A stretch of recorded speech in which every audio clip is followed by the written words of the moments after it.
खबरें विस्तार से। सबसे पहले बात कोरोना की। प्रदेश में कोरोना का कहर जारी। कल जो मरीजों का आंकड़ा शाम को सरकार की तरफ से जारी किया गया, उसके मुताबिक 293 नए मामले सामने आए हैं। रायपुर में 109, इसमें से रायपुर के 109 मामले हैं। प्रदेश में अब तक कोरोना संक्रमण के मामले 12,148 तक पहुंच चुके हैं। 8,809 कोरोना के मरीज हैं जो डिस्चार्ज किए जा चुके हैं। एक्टिव मरीजों की संख्या 3,243 है।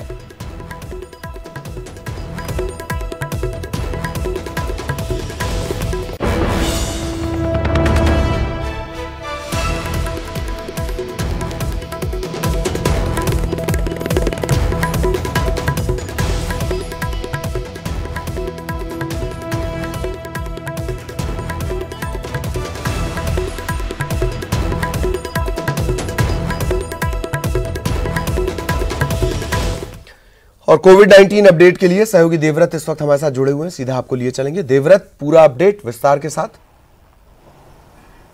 जी बिल्कुल, लगातार मामलों में इजाफा हो रहा है। प्रदेश में वीआईपी से लेकर के आईएएस आईपीएस तक के इसके जद में आ गए हैं और अभी जिस तरह से लगातार मामले सामने आ रहे हैं, ज़्यादातर केसेस जो हैं वो एक एक एरिया से ज़्यादा मिलते जा रहे हैं। ऐसा जो जांच का दायरा बढ़ा है उसके बाद से क्षेत्र विशेष से सबसे ज़्यादा मिल रहे हैं और उसके बाद से अतिरिक्त सतर्कता भी बढ़ती जा रही है। हालांकि ये भी देखा गया है कि अनलॉक के बाद जिस तरह से खुली छूट मिली उसका लोगों ने फ़ायदा भी उठाया और उस वजह से काफ़ी संक्रमण अभी बढ़ा है और कई इलाकों में ऐसी भी स्थिति है कि नगर निगम की टीम को खुद गलियों में जाना पड़ा, खुद मार्केट में दौरा करना पड़ा और लोगों को ये कहना पड़ा कि भाई आप मास्क पहनिए। तो कुछ इस तरह की स्थिति अभी राजधानी रायपुर में नजर आती है। प्रदेश के दूसरे हिस्सों की बात करें तो बड़े जो शहर हैं, बिलासपुर और जांजगीर चांपा है, अंबिकापुर है, इन जगहों से भी लगातार मामले सामने आते जा रहे हैं। दुर्ग जिला है जहां सबसे ज़्यादा मामले राजधानी के बाद से आ रहे हैं।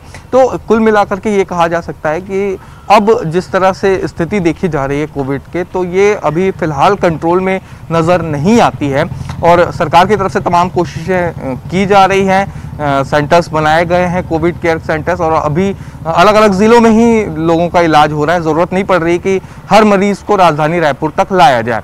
तो फिलहाल इस तरह की व्यवस्था सभी ज़िलों में की गई है। तो ये एक तरह से मरीजों के लिए राहत भरी खबर है, क्योंकि कई दिनों तक ये देखा जाता था कि मरीजों को लेने के लिए एम्बुलेंस तक नहीं पहुंचती थी। तो फिलहाल ऐसी स्थिति अभी निर्मित नहीं है। अभी पर्याप्त मात्रा में एम्बुलेंस भी पहुंच रही है और वो इसलिए पहुंच रही है क्योंकि हर जो भी जिला मुख्यालय है वहां पर कोविड केयर सेंटर्स बनाए गए हैं और वहां मरीजों की भर्ती की जा रही है। लेकिन ये भी सबसे चिंताजनक बात है कि स्थिति अभी पूरी तरह से कंट्रोल में नहीं है। लगातार आंकड़े बढ़ते जा रहे हैं और संक्रमण ऐसी स्थिति में पहुंच गया है कि अब जो वीआईपी, वीवीआईपी, आईएएस और आईपीएस तक भी इसकी जद में है। जी बहुत बहुत शुक्रिया देवव्रत, लेकिन आप हमारे साथ बने रहिएगा। एक और अहम खबर हम अपने दर्शकों को दे दें और वो है बस ऑपरेटर से जुड़ी हुई, बसों से जुड़ी हुई।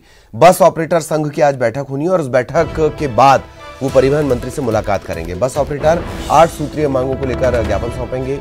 मांग पूरी होने तक बसें नहीं चलाएंगे। जब तक उनकी मांग पूरी नहीं होती तब तक वो बसों का परिचालन नहीं करेंगे, ये उनका कहना है। और आदेश दिया जा चुका है, उसके बावजूद प्रदेश में बस नहीं चल रही हैं। देवव्रत हमारे साथ लगातार बने हुए हैं। देवव्रत, दिक्कत कहाँ है? बीच में भी ये कहा गया कि सारे विवाद सुलझा लिए गए हैं, अब फिर से बस ऑपरेटर अड़े हुए हैं अपनी मांगों को लेकर। दिक्कत कहाँ? जी बिल्कुल, कई दौर की बातें जो हैं बस ऑपरेटरों से सरकार की हुई, लेकिन उन बातों का कोई असर नहीं निकला। हालांकि बीच में 1-2 दिनों तक बसें चली भी और उसके बाद फिर से लॉकडाउन लग गया और इस दौरान ये देखा गया कि गिने चुने ही यात्री जो है वो बस में दिखाई दे रहे थे और 10% यात्रियों के साथ बस चलाना बस ऑपरेटरों के लिए भी काफ़ी चुनौतीपूर्ण रहा है। काफ़ी समस्याएं आई है क्योंकि 3 महीने तक के जिस तरह से लॉकडाउन रहा उस दौरान बसें खड़ी रही, उससे बड़ा नुकसान यहाँ पर बस ऑपरेटरों को हुआ। और अभी क्योंकि कोरोना महामारी का समय है, इस दौरान लोग यात्रा करने से भी बच रहे हैं, इसलिए बसों में यात्री नहीं मिल रहे हैं। इसलिए अभी जिस तरह से अपनी मांगों पर अड़े हुए हैं, 8 सूत्रीय मांगों की लिस्ट उसमें उन्होंने बनाई है, जिसमें सितंबर से लेकर के अभी आने वाले मार्च तक टैक्स की माफ़ी चाह रहे हैं बस ऑपरेटर्स। इसके अलावा टोल टैक्स में कटौती चाह रहे हैं, यात्री किराए में बढ़ोतरी चाह रहे हैं, क्योंकि अगर सोशल डिस्टेंसिंग का पालन करते हुए यात्रियों को सुविधाएं देनी हैं तब उस लिहाज से ये काफ़ी मुश्किल बस ऑपरेटर्स के लिए भी हो जाता है। तो लिहाजा सरकार से बातचीत का दौर जारी है, लेकिन अभी तक के फ़िलहाल जितनी भी बातें रही हैं, जितनी मुलाकातें रही है, वो बेनतीजा रही हैं। आज परिवहन मंत्री से फिर एक बार बस संचालक मिलने की कोशिश करेंगे। तकरीबन 2 बजे का वक्त परिवहन मंत्री ने दिया है, उससे पहले उनकी एक बैठक भी होगी और इन्हीं 8 मांगों को लेकर के एक बार फिर से चर्चा होगी और फिर तय किया जाएगा कि आखिर और कौन सी मांगे हैं जो परिवहन मंत्री के ज़रिए सरकार तक पहुंचानी है। और क्योंकि अभी फिलहाल बसों का संचालन नहीं हो रहा है, बस ऑपरेटर्स अड़े हुए हैं कि जब तक उनकी मांगे पूरी नहीं होगी तब तक वो बसों का संचालन नहीं होगा। तो फिलहाल ये स्थिति अभी प्रदेश भर में बनी हुई है, लेकिन अब बसों की रफ्तार कब से शुरू होती है ये देखने वाली बात होगी, क्योंकि आज जो है मुलाकात होगी और बस ऑपरेटर्स का ये भी कहना है कि अगर उनकी बात परिवहन मंत्री से नहीं बनती है तो प्रतिनिधिमंडल एक बार मुख्यमंत्री से भी मुलाकात करने जा सकता है। जी। चलिए, बहुत बहुत शुक्रिया देवव्रत इस तमाम जानकारी के लिए, तमाम अपडेट के लिए। तो आज इस बैठक पर लगातार नजरें हमारी बनी रहेंगी।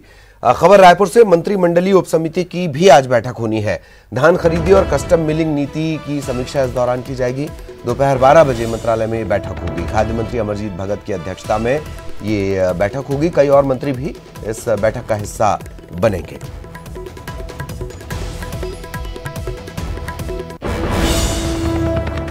और प्रदेश में निगम मंडल में नियुक्ति के लिए कांग्रेस की दूसरी लिस्ट तैयार हो चुकी है। प्रदेश के प्रभारी पीएल पुनिया ने न्यूज 18 से कहा कि दूसरी लिस्ट तैयार है और एक निश्चित प्रक्रिया के बाद ये सूची जल्द जारी हो जाएगी। तकरीबन 200 पदों पर नियुक्तियां होनी है। हालांकि आलाकमान की मंजूरी के बाद ही ये सूची जारी होगी। बताया जा रहा है कि इस सूची में सभी जिलों को नेतृत्व देने की कोशिश होगी। इसके अलावा जाति, क्षेत्र, गुट, इनका भी ध्यान रखा जाएगा। कल पूरे समय ये मंथन चला, दिन को मंथन चला, रात को भी मंथन चला। कांग्रेस के प्रदेश प्रभारी पीएल पुनिया हमारे साथ मौजूद है, हमसे बात करते हैं। सर, कल समन्वय समिति की बैठक तो हुई है, उसके साथ ही रात को भी काफी मंथन चला है। 6 नामों पे चर्चा हुई, बहुत से नाम, सभी नामों पे सहमति है। तो इसमें कोई असमंजस की स्थिति किसी भी तरह कहीं भी नहीं है। लेकिन इसकी प्रक्रिया है नियुक्ति की, उस प्रक्रिया के माध्यम से आगे होंगे। और मैं जैसे पहले भी बताया गया, एक सूची जारी हो चुकी है, फिर होगी राउंड में। अभी काफी पद हैं, तो नियुक्तियों का प्रोसेस जारी होगा। अंतिम रूप से तो सरकार की तरफ से ही होगा, लेकिन उससे पहले कई प्रक्रियाएं हैं। सर, लेकिन जो कल दिन भर जो मंथन चला, फाइनली ये माने कि सूची जिस चीज के लिए बैठा गया था, मतलब वो सूची तय हो ही गई है? क्यों नहीं, सूचियों पर चर्चा हुई, वो फाइनल अंतिम हुई है। ऐसा नहीं है, बिल्कुल आम सहमति। खबर कोरबा से। कोरबा में जिला पंचायत के सीईओ भी कोरोना पॉजिटिव पाए गए हैं। सीईओ कुंदन कुमार को इलाज के लिए कोविड अस्पताल में भर्ती करवाया गया। इसके साथ ही सीईओ के परिजनों को भी होम आइसोलेट रहने के लिए कहा गया है।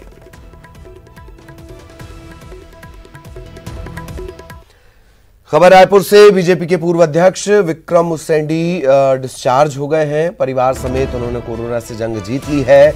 परिवार के 4 सदस्यों की रिपोर्ट नेगेटिव आई है। फिलहाल उन्हें होम आइसोलेट रहना होगा, जो नियम है कोरोना से जंग जीतने के बाद के। लेकिन अच्छी बात कि 4 सदस्य नेगेटिव हैं।